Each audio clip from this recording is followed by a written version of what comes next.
మనకు మాతా పిత గురు దైవం 4 ప్రధానమైన అంశాలు. తల్లిదండ్రుల తర్వాతనే గురువు, గురువు తర్వాతనే దైవం. దేవుడు శపిస్తే గురువు రక్షిస్తాడు, గురువు శపిస్తే దేవుడు కూడా రక్షించాడు.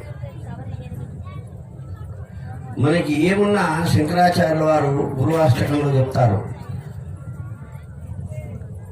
ఎన్నెన్ని మనం సంపాదించుకున్నప్పటికీ గురువు మీద భక్తి లేకపోతే అది నిష్ఫలమే.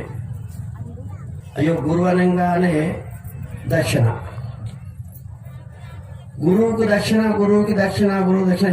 ఇక్కడ గురువుగా కూర్చున్న బ్రాహ్మణుడు, గురుస్థానంలో కూర్చున్న మాలాంటి వాళ్ళు మేము తీసుకోవడానికి కాదు. మీరు దక్షిణ ఇస్తున్నారు అంటే మీరు ఇప్పటి వరకు సంపాదించిన పాపం ఏదైతే ఉందో దాన్ని ద్రవ్య రూపంగా గురువుకి సమర్పణ చేస్తున్నారు, అంతేగాని మీరు దానం చేస్తున్నాం, మేము పరిగ్రహం చేస్తున్నామని మాత్రం కాదు. మీ పాపాలు గురువుకి చరణాల విందాలకి సమర్పణ చేయడమే గురువుకి దక్షిణ. ఇంకే దేవుడికి దక్షిణ తాంబూలాలు లేవు, గురువుకు మాత్రమే గురు దక్షిణ అనేది ఉంటాయి. అంత మాత్రం చేత మిమ్మల్ని ఏదో పీడించి లాక్కొని పీక్కొని ఇంట్లో దాచిపెట్టుకునేది ఏముండదు. చాలా మంది అనుకుంటారు, అబ్బో ఆయన కూర్చున్నాడు, ఆయనకు అందరూ కాలు మొక్కిపోతున్నారని.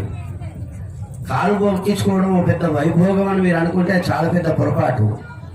నువ్వు ఎప్పుడైతే కూర్చున్న వ్యక్తికి కాలు మొక్కినవో నీ సంచితము, నీ పాపము, నీ దుఃఖము, నీ బాధలు అన్నీ కూడా అవతల వ్యక్తి తీసుకున్నట్టే.